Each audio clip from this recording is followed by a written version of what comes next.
My wife's daughter humiliated me in front of the entire family. When I complained, my wife cut me off immediately. You're not her father. Don't demand respect. I just smiled. The next day, I cut everything off. Her college, her apartment, her car, her phone, and her credit card. Everything vanished. I didn't say a single word when she came up and slapped me across the face. It was my stepdaughter's 21st birthday dinner, an expensive steakhouse. 20 relatives at the table, and I was paying the $3,000 bill. All I had done was ask Chloe to lower her voice because she was mocking the waiter. She didn't just react badly. She exploded. "You're a pathetic loser, Michael," she spat, her voice echoing through the suddenly silent restaurant. "You're just the guy who pays the bills. You have zero authority over me. You're nothing but a bank account with a receding hairline." Then she threw her wine glass. Red wine soaked through my white shirt. I looked at my wife, Emily, expecting her to step in, defend me, at least look horrified. Instead, Emily leaned closer and whispered loudly enough for the whole table to hear, "Sit down, Michael. You're embarrassing her. You're not her father. Don't demand respect from a girl who owes you nothing." The table burst into laughter. The laughter lasted less than it felt like it did. 5, maybe 6 seconds. But in my mind, it hung in the air like someone had held down a piano key too long. I saw Emily's cousin cover her mouth with her napkin. I saw Uncle Richard stare at his plate with a crooked smile. I saw the cousin's husband lean over and whisper something into her ear that made her laugh again, this time quieter. I saw Chloe, still standing there with the empty glass in her hand, drop it onto the table with a hard clink before sitting back down, satisfied. Emily, beside me, didn't even look at me. She picked up her napkin from her lap, folded it twice, and set it neatly beside her plate. Then she took a sip of water. The calmness of it all was what stunned me the most, like she had just settled a minor inconvenience. I stayed seated. The wine dripped down the collar of my shirt in a cold line against my skin. I could smell the sweet acidity of the Cabernet. I could feel the weight of everyone's eyes pretending not to look at me. The waiter Chloe had been mocking approached with a white towel in his hands and stopped about 3 feet away, unsure whether to come closer. I gave him a small gesture that meant, "It's fine." He nodded and stepped away. I didn't answer Emily. I didn't answer Chloe. I didn't look at anyone who had laughed. I picked up my napkin, carefully wiped my chin and neck, folded the napkin into quarters, and placed it beside my untouched glass of white wine. "Dessert?" Emily's sister called from the other end of the table in a high-pitched voice, clearly trying to change the subject. She waved at the waiter. "Can we get dessert menus?" The waiter returned with 11 menus and passed them around the table. When he reached me, he handed mine over with a small nod. I opened it, read every line carefully. Dark chocolate tart with sea salt, Madagascar vanilla creme brulee, yuzu cheesecake, artisan ice cream trio. I read the prices too. 24, 26, 22, 18. If all 20 people ordered dessert, it would add another $450 to the bill, plus coffee, plus after-dinner drinks, plus tip. "I'm getting the cheesecake," Chloe announced loudly, as if nothing had happened, "and a double espresso." "I'll take the chocolate tart," said Emily's cousin. "Creme brulee for me," Uncle Richard added. Everyone ordered. Emily's sister even wrote down the choices on her napkin like she was officially managing the birthday dinner. When it reached my turn, I looked up from the menu. "I'm not having anything," I said calmly. Emily's sister paused for half a second too long, unsure how to react. Emily stayed perfectly still beside me. "Are you sure, Michael?" her sister asked with a polite smile. "Yes." "Well, all right." The waiter collected the menus and walked away. Conversation slowly returned around the table in smaller groups. Vacations, traffic, someone's new house. No one spoke to me. I sat there in my stained shirt, hands resting on my lap, staring at the centerpiece of white hydrangeas leaning slightly toward my side of the table. And in those next few minutes, I thought about strange things. I thought about my father, who had died 2 years earlier. I remembered something he once told me when I was 32 and about to marry Emily. We had been standing alone in his kitchen while he poured coffee. Without looking at me, he had said, "Son, some women choose you because they love you. Others choose you because you're useful." At the time, I had dismissed it as bitter old man advice. Now, sitting there with wine soaking into my shirt, the sentence came back with the clarity of something spoken 5 minutes ago. Then my thoughts became more practical. Automatic payments, monthly withdrawals, Every contract I had signed over the years, every guarantee, every authorization, and how many of those signatures were still active at that exact moment while I sat there humiliated in that restaurant? Probably all of them. I started mentally listing them one by one. Chloe's tuition came directly out of my checking account every semester. Her apartment lease was in her name, but I was the guarantor. The car loan was under my credit. The family phone plan, 5 lines. My account, the supplementary credit card, my signature as the primary holder, health insurance, car insurance, gym memberships, streaming subscriptions, everything. 14, 15, 16 separate payments, maybe more. Every one of them had a phone number, a customer service department, a cancellation process. I estimated the timing in my head. If I started at 7:30 the next morning, I could shut everything down before noon. "Michael, are you all right?" Emily's mother asked from across the table. It was the first time anyone had spoken directly to me since the wine incident. I looked up, smiled slightly. "I'm perfect," I said. She nodded awkwardly and returned to her coffee. Emily finally turned toward me. For the first time in 15 minutes, she actually looked at my face. She expected anger, humiliation, something.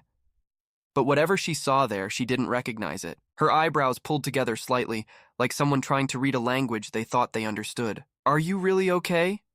She whispered softly enough that only I could hear. "Yes." "Michael, about Chloe. You don't need to explain anything." "What do you mean I don't need to explain anything?" "I mean exactly that." She stared at me, waiting for more, waiting for me to accuse her, defend myself, raise my voice, give her something she could respond to. I gave her nothing. I looked back at the hydrangeas and waited for dinner to end. Desserts arrived. I didn't eat. Coffee arrived. I didn't touch that either. When the waiter discreetly slid the check beside me, exactly as arranged earlier that night, I glanced at the total, 3,047 zart. I pulled out my card without looking at the itemized receipt, placed it on the tray. The waiter returned a few minutes later with the slip to sign. I signed it, put the card back into my wallet. Then I left $200 in cash on top of the bill. That was the last bill I was ever going to pay for them. I didn't say it out loud. Not to Emily, not to Chloe, not to anyone. I said it only inside my own head, with the same calmness I had used while reading the dessert menu earlier. Dinner ended a little after 11. People started standing, putting on coats, hugging each other near the entrance. Someone suggested a group photo. Emily's sister organized everyone against the back wall. Chloe stood proudly in the center, still glowing with birthday girl arrogance. Emily stood beside her. Someone motioned for me to join. I walked over and stood at the far right side, as far from Chloe as possible, Emily between us. The cousin's boyfriend held up the phone. 1, 2, 3, I smiled. The picture was taken. Afterward, Emily's mother walked over and hugged me. She squeezed my shoulders affectionately, the way she always did, and whispered, "Don't take Chloe seriously. You know how she gets when she drinks." I lightly returned the hug with one hand, smiled politely, said nothing. The three of us left the restaurant together. Chloe walked several steps ahead, laughing into her phone with one of her friends. Emily walked silently beside me. When we reached the car, Chloe climbed into the back seat without waiting for anyone to open the door. "You driving?" Emily asked. "Yes." I drove the 25 minutes home without saying a word. Emily stared out the passenger window. Chloe stayed on her phone the entire ride. When we pulled into the garage, Chloe got out first and walked into the house without saying goodnight, straight upstairs. Emily stayed seated in the car for another moment. "You coming in?" I asked before she could. The normal question would have been the opposite. She looked at me strangely. "Yes, of course." We went inside. Emily headed upstairs to change. I remained in the kitchen, still wearing the wine-stained shirt. Some parts were damp. Others had already dried stiff against the fabric. I opened the refrigerator. Wasn't hungry. Closed it. Poured myself a glass of water and drank it slowly while staring out the kitchen window into the dark backyard. When I finally went upstairs, Emily was already sitting on the bed in pajamas with her phone in her hand. She looked up when I entered. "Aren't you going to change?" "I'm taking a shower first." "Michael, listen." I waited, expected an apology. A softer explanation, something. Instead, she said, "Tomorrow you need to talk to Chloe. Apologize to her. This can't keep going with both of you angry. She's very sensitive." I looked at her. Didn't answer. Walked into the bathroom. Closed the door. Dropped the stained shirt onto the floor. The shower lasted longer than usual. When I came back out, Emily was asleep, or pretending to be. At that moment, both possibilities felt exactly the same. I put on pajamas, climbed into bed on my side, and stared at the ceiling for nearly an hour. I didn't think about the humiliation, didn't think about the laughter, didn't think about Chloe's words or Emily's. I thought about the list. 14, 15, 16 separate accounts, customer service numbers, business hours, the most efficient order for the calls, the university first because it opened earliest and mattered most, then the bank to stop the automatic payments before Emily noticed anything, then the leasing office, then everything else. At 5:30 in the morning, I got up, dressed quietly in the dark bedroom, took my keys, my wallet, my phone, didn't look at Emily. I walked downstairs barefoot, put my shoes on in the kitchen, and left. I drove to my office, arrived at 6:10. The night security guard greeted me like it was any ordinary day. I took the elevator to the 11th floor, turned on only the lamp at my desk, started my computer, opened a blank spreadsheet, and began writing the list. When I finished, it was 6:42 a.m., 16 exact entries, 48 minutes until the university treasury office opened. I got a cup of water from the hallway dispenser, returned to my chair, looked at the list, looked at the clock, waited. At 7:31, I made the first call, the university. A woman with a pleasant voice answered on the second ring. I gave my name, the student account number, the last 4 digits of my card. Then I told her I was withdrawing my authorization as an external payer, effective immediately, and that any remaining tuition balance would need to be handled directly with the student. Would you like to speak with an advisor before proceeding? No. You understand this may affect the student's academic standing? Yes. Are you absolutely certain? Yes. 3 minutes and 40 seconds. I hung up. At 7:40, I called the bank, canceled the automatic payments, the car, the insurance, the gym, streaming services, the phone plan. The representative read them one by one while I answered with a simple yes. Each yes felt shorter than the last, 12 minutes. Then I hung up. At 8 o'clock, I called the leasing office. The manager hadn't arrived yet. I left my number. He called back at 8:20. Michael, hey, everything all right with the apartment? I need to remove myself as guarantor. A short pause. The manager had known me for 3 years. He knew the tenant was my stepdaughter. Is there a problem, Michael? No, I'm simply withdrawing my guarantee. If you do that, she won't qualify to renew the lease. I understand. Would you like me to contact her? Yes, formally, in writing. I'll handle it today. 5 minutes. I hung up. At 8:30, I called the dealership, asked about the process for voluntary vehicle surrender. The woman explained the procedure. I took notes in a small notebook, told her I'd call back later with a date. 4 minutes. At 8:40, I called the phone company, removed Chloe's line from the family plan. The operator asked for confirmation from the account holder. I explained the account was entirely under my name. She requested the security code. I gave it to her. Chloe's phone service was disconnected in real time. 3 minutes. The supplementary credit card was the final item. The bank representative asked, would you like to issue a replacement card for another authorized user? No. Is the card holder aware this card is being canceled? That's a family matter I'll handle personally. The card was blocked instantly. Any attempt to use it after that moment would be declined. It was 9:13 a.m., 1 hour and 42 minutes. I stood up from my chair and walked toward the office window. Morning light stretched in long golden lines between the buildings downtown. I watched a woman crossing the street holding coffee in one hand and her phone in the other, laughing at something. A city bus stopped at the corner. A businessman checked his watch impatiently. Then I returned to my desk. The spreadsheet was still open. One by one, I crossed out every completed line. All 16 were crossed out. Helen arrived at 9:30. I heard her greeting the security guard, turning on her computer, setting down her purse. A few minutes later, she knocked gently on my office door. Good morning, Michael. Morning. Would you like coffee? Yes, please. Helen had worked with me for 12 years. She looked at me for 1 second longer than usual, but asked no questions. When she returned with the coffee, she placed it quietly on my desk. I took a sip. It was good. At 9:47, my personal phone vibrated inside the desk drawer. Emily. I didn't answer. At 9:51, it vibrated again. 9:55, 10:02, 10:05. The first text message arrived, then the second. then the third. 27 messages over the next 30 minutes. I read none of them. I silenced the phone completely and placed it back into the drawer. At 10:45, the direct office line rang. Only 5 people had that number. I stared at the phone. 3 rings, 4. Then I answered, "Michael." Emily's voice, hoarse. "Emily." "Where are you?" "At the office." "Chloe called me. The university told her you withdrew tuition payments. The leasing office called. The dealership called. The phone company called. What is happening?" "What you said last night." "What?" "What you said last night." Silence. I heard her inhale sharply, then her tone changed. No longer confused, now cautious, like someone beginning to realize the ground beneath them had shifted. "Michael, we need to talk." "Yes." "Tonight, at home." "I won't be home tonight." "What?" "I'm staying at the office. We'll talk when I decide we will." "Michael, this isn't how you solve things." "I'm not solving anything, I'm acting." Then I hung up.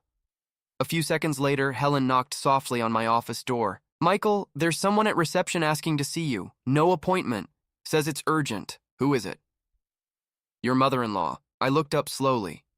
Helen stood there with her usual calm expression, but I could tell she already understood something fundamental had changed. "Tell her I don't accept walk-ins." "But, would you like me to suggest another time?" "No." She nodded once and closed the door. I looked back at the spreadsheet. 16 crossed-out lines. Then I closed the file without saving it. Opened my calendar. Crossed out the reminder that said, "Home, 6 p.m." Replaced it with, "Dinner alone." At 11:30, I called my accountant. I had known Frank for 9 years. I told him I needed a complete review of every transaction made on the supplementary credit card over the last 24 months, and I wanted it that same afternoon. "Anything specific you're looking for?" he asked. "Everything." At 2:10, Helen informed me Frank had arrived. I told her to send him in. Frank carried a thick folder and a laptop.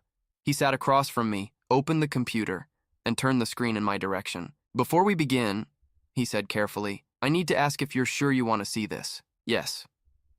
"There are things here I didn't expect to find." "Show me."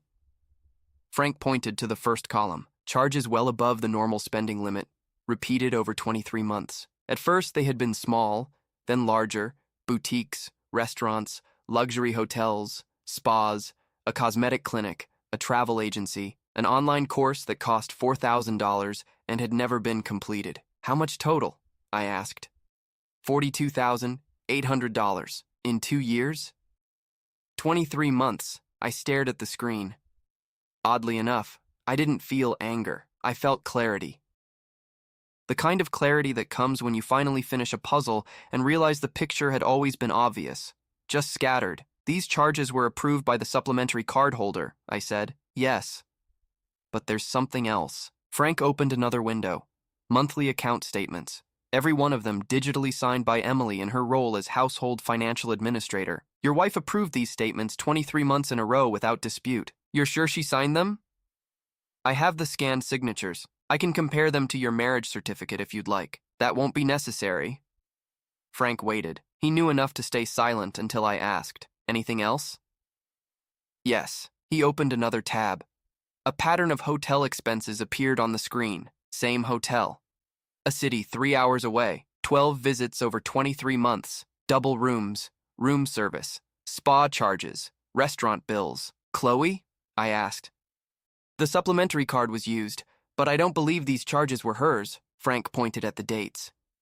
"They match your wife's supposed work trips, the same trips you listed when we filed her travel deductions." I rested both hands against the desk. Didn't respond immediately. "So Emily used Chloe's card? That's the most likely explanation. The signatures?" "Chloe's signature appears on the hotel receipts, but the dates don't match her university schedule or travel records. They match Emily's." "So Chloe signed the receipts for her? That's what it looks like." Frank half closed the laptop and leaned forward. "One more thing. The account statements were signed by Emily, but the email address receiving the fraud alerts wasn't yours." I looked up. "It wasn't?" "No, it was a Gmail account not listed in the original contract." "Whose?" "Emily's." "How do you know?" "Because the account was linked to her phone number, and the phone plan was under your name." He paused. When you shut off the phone plan this morning, the security verification failed, and all pending alerts automatically rerouted to the primary account holder, me. This morning, Frank continued, your personal inbox received every pending alert from the last 6 months. I opened my personal email. 29 unread alerts sat there grouped together by date, charges above spending limits, potential unauthorized activity, late payment reminders. Transactions categorized as lodging and entertainment. I closed the inbox without opening them individually. Frank. Yes? I need a full report. Dates, amounts, businesses, locations, and a comparison with Emily's travel schedule. Digital and printed copies? Yes. When do you need it? Friday. Done. I nodded once, then added, and I need the name of a divorce attorney. A good one. Discreet. Frank didn't ask questions. He pulled a sheet of paper from his folder, wrote down a name and phone number, then slid it across the desk. She's the best in the city. Tell her I referred you. Thank you. Frank packed up his laptop. At the door, he stopped and looked back at me. Michael, are you all right? Yes, you seem calm. I am. He nodded and left. I remained alone in the office. I looked at the attorney's name, folded the paper in half, placed it inside my top drawer. Then I reopened my personal email, selected all 29 alerts, and moved them into a new folder titled Documentation. At 4:30, Helen knocked again. Michael, the reservation for 7 o'clock has been confirmed. Table for 1. Thank you, Helen. One more thing. Your wife called 4 more times. I told her you were in meetings all day. Thank you. Helen lingered at the doorway for a second. Do you need anything else? Not right now. She closed the door. I reopened the drawer, took out the folded paper, dialed the number. The attorney's assistant gave me an appointment for Thursday at 10 in the morning. I slept at the office for 4 nights. The 5th night, I stayed at a hotel. The 6th night, too. Thursday morning at 10, I met the attorney. Her name was Margaret. She greeted me with coffee and a yellow legal pad. I handed her Frank's folder. She reviewed everything silently for nearly 20 minutes. Finally, she looked up. Michael, with what you've brought me, this divorce can be clean or devastating. Your choice. Clean. Are you sure? You have grounds for much more. I don't want more. I paused. I want it finished. Margaret nodded and started taking notes. We spent the next few hours working through the terms. At 2 o'clock that afternoon, Helen called the new phone I had asked her to get for me. Michael, your wife is here. Alone? She's with Chloe. I thought for a moment. Tell them I'll see them in 15 minutes. Small conference room. Not my office. I arrived at the office at 2:22. Emily and Chloe were sitting side by side at the small conference table, each with a glass of water. Emily stood when I entered. Chloe didn't. Michael, thank you for seeing us, Emily said. I sat across from them. Didn't answer. Chloe wants to say something. I looked at Chloe. Her arms were crossed tightly. I'm sorry about the wine, she muttered without looking directly at me. I was upset. I didn't think about what I said. All right, she blinked. All right? Yes. She waited.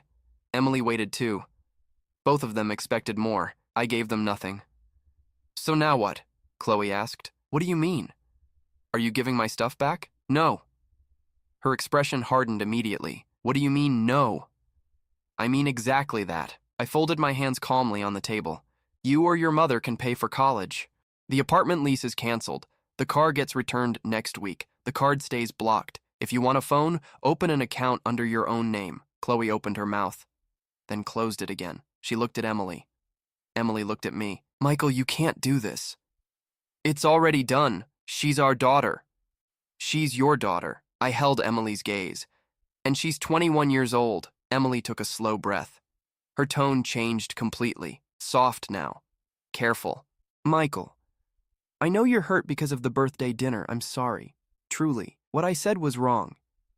I looked at her steadily. Emily, I said quietly, do you recognize the charges from the Alameda Hotel? Everything in her face froze. Chloe looked between us. What? She asked. The Alameda Hotel? 12 visits over the last 23 months, I continued calmly. Paid using Chloe's supplementary card. Emily didn't answer. Chloe's eyes widened. Wait, was that the Sedona trip, Mom? The one you said was for work?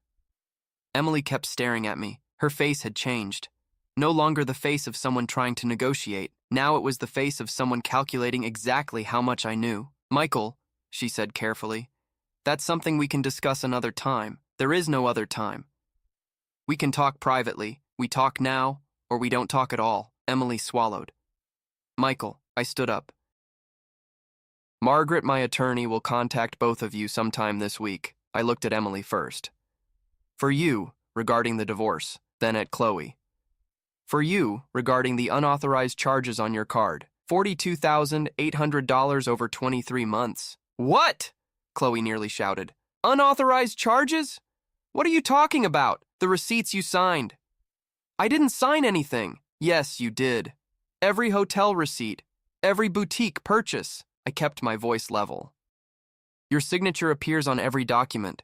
If you claim those weren't yours, then it becomes identity fraud and potentially a criminal matter. If you admit they were yours, then it becomes debt. I paused. You can decide which one it is. Chloe stared at her mother. Emily didn't look back at her. Mom, Chloe whispered. Say something. Emily said nothing. I walked out of the conference room and returned to my office, closed the door behind me. A few minutes later, Helen appeared quietly. They left. Together? Yes. But they were arguing. At 6 o'clock, I received a message from the leasing office. The apartment lease would not be renewed. The tenant had until the final day of the month to vacate the property. At 7:30 that night, Emily called my new number. Michael. Emily, are you coming home? No, Chloe has nowhere to stay after the 1st of the month. She can stay with you. Michael, that's your home too. No, I leaned back in my chair. That house was purchased by me in cash before we got married. It's in my name. And I'm selling it. Silence. Long silence. Finally, she asked quietly, When did you decide all this? I closed my eyes briefly. Emily, I didn't decide this in 1 week. Then I opened them again. You decided it over 15 years. I just stopped pretending I didn't notice, and I hung up. That night, I ate alone at the restaurant where Helen had made my reservation. I ordered the steak I had always wanted but never allowed myself to buy. Aged ribeye. Medium rare. I ate slowly. The waiter asked if I was expecting someone. No. Dessert? No, thank you. Just the check. I paid with my primary card, left cash on the table for the tip, then walked out alone. Margaret called Tuesday morning. Emily had hired an attorney, a well-known one. The first meeting between both legal teams was scheduled for Friday. Michael, Margaret said, your wife wants to negotiate before the hearing. She's asking to speak with you privately. What for? She didn't say. What do you recommend? That you hear her out once, with me present. I agreed. The meeting was scheduled for Wednesday at 5 in the afternoon at Margaret's office. I arrived 10 minutes early. Emily was already there, alone. No attorney. She wore a dark blue dress I had never seen before. Her hands rested stiffly in her lap. Before leading me inside, Margaret spoke quietly near the doorway. She asked to speak with you alone, she said. I refused. I'll stay in the room, but I'll let her begin. I nodded and walked in. Sat across from Emily. Margaret sat farther down the table with her legal pad. Emily looked directly at me. Before lawyers, before paperwork, before any of this, she began softly. I want to ask you for one thing. I'm listening. Stop. Stop what? This. The divorce. Selling the house. The debt agreements with Chloe. All of it. And in exchange? We start over. Her voice trembled slightly now. Therapy. Counseling. Whatever you want. I'll take responsibility for the $42,800. I'll sign a written confession if I have to. Anything. I stared at her for several seconds, then asked, Who is the man from the Alameda Hotel? Emily glanced briefly toward Margaret. Margaret didn't look up from her notes. Michael, Emily whispered. That doesn't matter anymore. It matters. It's someone who's no longer in my life. When did it end? 4 months ago. Who is he? Emily inhaled slowly. A client from work. Someone I met 2 years ago. She looked exhausted suddenly. Please don't make me say more here. You're not here because of me, I replied calmly. You're here because of you. Emily lowered her eyes. For the first time in 15 years, I saw her without the performance. No confidence, no control, just someone tired of holding together a lie. Michael, she said quietly, I know I ruined everything. I know the birthday dinner was the final straw, but we spent 15 years together.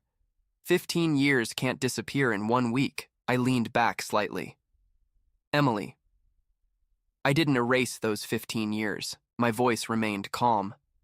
You erased them every time you signed a statement knowing there were hotel charges from the place where you were meeting him. I paused.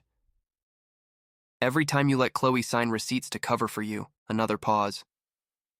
And every time you sat me at a family table so I could pay the bill for people helping you humiliate me. Emily looked up again. Her eyes were wet now, but she wasn't crying. That's not fair. No, I said softly. It's exact. She stared at me silently, then finally whispered, I loved you.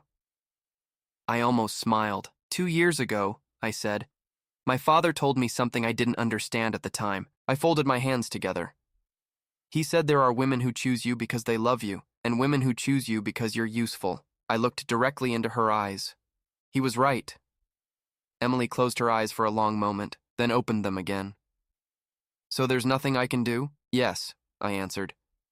You can sign the papers Margaret sends you on Friday. You can take responsibility for the $42,800 so Chloe doesn't end up with a fraud investigation. And you can stop calling my new phone.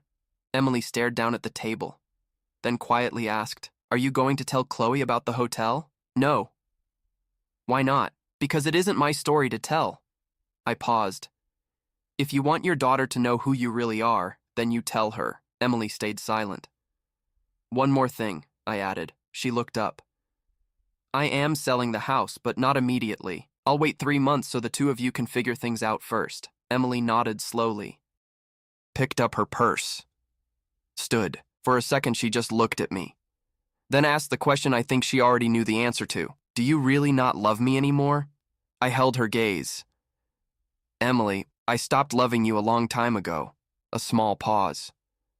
I just didn't admit it to myself until Chloe's birthday. Emily left the room without another word. Margaret quietly closed her notebook.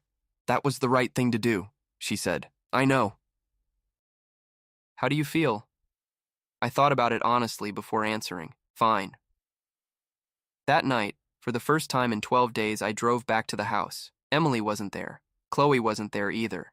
The place felt hollow, silent. I went upstairs to the bedroom and opened the closet, took out 2 suitcases, packed my clothes, my books, personal documents, the framed photograph of my father, the watch he had left me. Then I carried the suitcases downstairs and loaded them into the car. Before leaving, I walked into the study. There was an envelope on the desk with my name written in Emily's handwriting. I opened it. Inside was a 3-page letter. I read it standing up. It wasn't an apology. It was an explanation about the client, about loneliness, about how everything had started, about Chloe, and how Chloe supposedly knew nothing, about a feeling Emily described as losing herself. When I finished reading, I folded the pages carefully and slipped them back into the envelope. Then I left it on the desk. I didn't take it with me. I turned off the lights, locked the front door, and drove back to the hotel where I'd been staying. At 1 a.m, my phone buzzed. Unknown number. I checked the message. My name is Daniel Rivera. I need to speak with you. It's about Chloe. I know it's late. Call me when you can.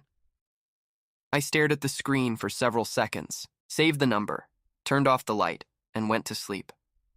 I called Daniel Rivera Thursday morning at 9. We met at a small coffee shop near my office. He was a man in his early 50s, thin, plain clothes, a worn leather folder tucked under his arm. Thank you for meeting me, Mr. Michael.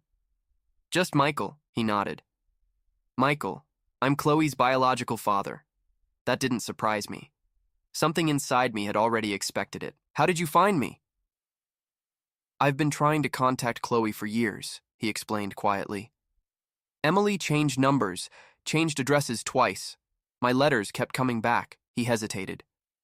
Last week, I saw a leasing notice connected to your name. It mentioned the guarantor for my daughter's apartment had withdrawn support. I found your company after that. What do you want from me? Nothing from you, he said immediately. I just want to know if Chloe even knows I exist. She doesn't. Daniel nodded slowly, not shocked, almost like he had rehearsed hearing that answer for years. Did Emily tell her I was dead? Yes, he lowered his eyes briefly. For 16 years, I've paid child support every month. he said quietly. Emily never allowed me to see her. He opened the folder and pushed it toward me. Inside were copies of monthly payments dating back 16 years, returned letters stamped unknown recipient, court documents, restraining orders that had later been dismissed for lack of evidence. Every page carried Emily's signature. Why come now? I asked. Because Chloe turned 21. He folded his hands together. I'm no longer a father trying to force rights onto a child. I'm just a man who wants his daughter to have the option of deciding whether she wants to know me. He gave a faint smile. That's why I waited. I closed the folder and handed it back. Daniel, I'm not the person who should give Chloe this information. It isn't my story. I understand. I thought for a moment, then nodded slowly. I'll give you my attorney's number, Margaret. She can explain how to contact Chloe legally without going through Emily. Daniel's expression softened immediately. Thank you. One more thing, I added. When Chloe meets you, if she chooses to, my name stays out of it. Of course, I'm not part of that conversation. You won't be. We finished our coffee in silence. Then I paid the bill and left. The divorce was finalized 2 months later. Emily accepted every condition. She took responsibility for the $42,800 and arranged a payment plan. Chloe signed an agreement acknowledging the debt under her name, but Emily officially assumed it to avoid fraud charges. The house remained legally mine. Emily moved into a rented apartment. 4 months after the divorce was finalized, I sold the house. Then I bought another one, smaller, in a different neighborhood. No memories attached to it. Chloe got a job as a cashier, then another job at a coffee shop. Later, she enrolled in a public university with a partial scholarship. She paid the remaining tuition herself while working. Daniel and Chloe met 6 months after my conversation with him. Margaret had guided him through the legal process exactly as promised. Chloe called me the same afternoon she met him. It was the first time she'd called me since the conference room. Michael! Chloe, I met my biological father today. I know. Silence. Then, you knew? Yes. For how long? Since before your mother signed the divorce papers. Why didn't you tell me? Because it wasn't my place to. A long pause followed. Then she asked quietly, Can I buy you coffee sometime? Yes. We met the following Saturday. Chloe arrived 15 minutes late. She wore simple clothes, no makeup. She looked thinner, older somehow. She didn't hug me. Hi, Michael. Hi, Chloe. She sat down and ordered black coffee. She didn't talk about Daniel, didn't talk about Emily either. She talked about work, classes, the tiny room she was renting near campus. I listened. When the coffee was nearly finished, she reached into her bag and pulled out an envelope, set it on the table between us. What's this? The first $250 toward the $42,800. I looked at the envelope. I know my mother is paying it, Chloe continued quietly, but I want to pay you back myself, month by month, every dollar. Chloe. Please, Michael. I studied her face for several seconds, then took the envelope and slipped it into my coat pocket. One more thing, she said softly. I don't know if you'll ever forgive me for what I said at my birthday dinner. She swallowed hard. But I've spent 6 months thinking about those words, and I still can't find a single reason why I thought I had the right to say them. I didn't answer immediately. Finally, I said, I don't have to forgive you.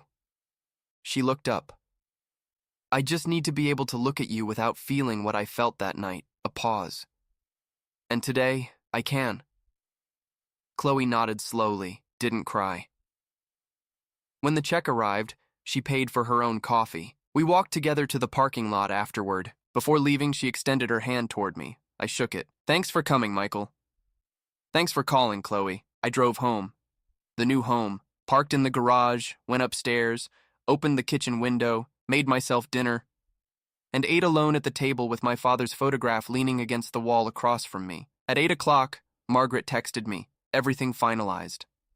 Final documents are in your email. I replied, Thank you, Margaret. Then I turned off my phone. Poured myself a glass of wine and raised it slightly in silence, not toward anyone. Just a small gesture above the kitchen table. The stained white shirt was still inside a drawer at the office. I had never thrown it away. Never shown it to anyone. Never used it against anybody. It stayed there folded neatly. A reminder of the final night of something that had already died long before the wine ever touched the fabric. I took the first sip, and it tasted just fine.